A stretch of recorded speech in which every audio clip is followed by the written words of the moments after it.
Hi everyone, it's Meg back with another video, and today I wanted to talk about the power, the possibility of what would happen if we move away from what if thinking to what is and actually be more connected to the present moment.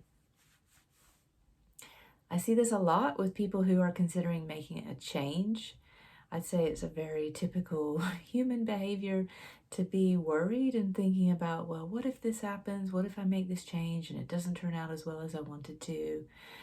What if I do this and something totally unexpected happens and it's not as good as where I am now? And I like to think that this as if you imagine you're kind of at a horizon, you're looking ahead and you're thinking, well, I know that here is safe. So I know this is okay. It may not feel comfortable, it may not feel great, but at least it's the known territory. And then we start to think, well, what if I did this? What if I moved over here? And ooh, what if it's not as good? What if I don't like it? What if it feels awful? What if I change jobs and the new thing's like a lot worse than what I have now? And then we almost move back to a place of safety, because at least again, it's almost like the devil we know is better than the devil we don't.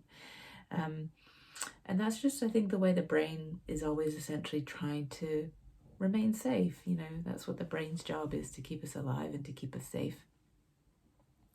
Some of us, myself included, can have a particularly strong sense of what if, I'm trying to anticipate, I'm trying to control. And it can be helpful to a degree, but at some point it can stop being helpful. And because it can keep us stuck. It can keep us kind of frozen in a place of indecision and not wanting to move forward. When that happens, the tip I want to offer here today is to move away from what if, because again, our brains can go in lots of places about what if, and to come back to the present moment by looking at what is.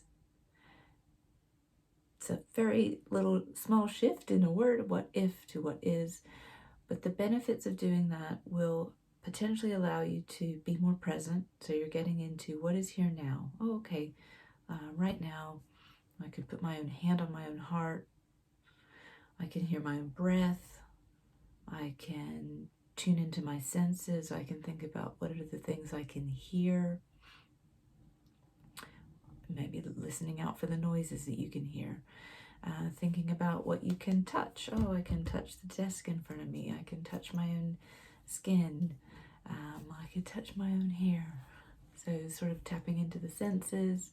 We can think about things we can see. I can see this camera filming me. I can see the color of my wall. I can see my feet below me. So it's sort of tapping into the senses of sight, of touch, of hearing. We can think about what can we taste.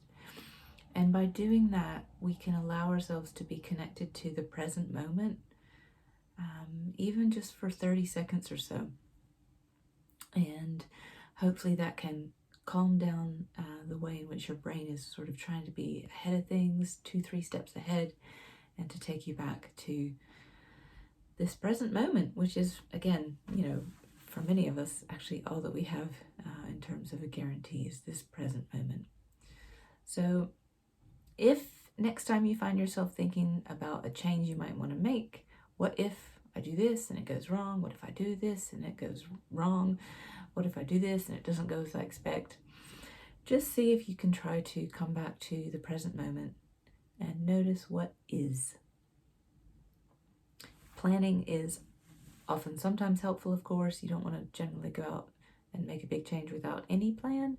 But for those of us who tend to get a little bit carried away with anticipating the worst, getting very far ahead of ourselves in our thinking and sort of spending a lot of energy there, see if you can come back to what is, what you notice in this present moment, and see what happens for you if you can get to that more calm, grounded place.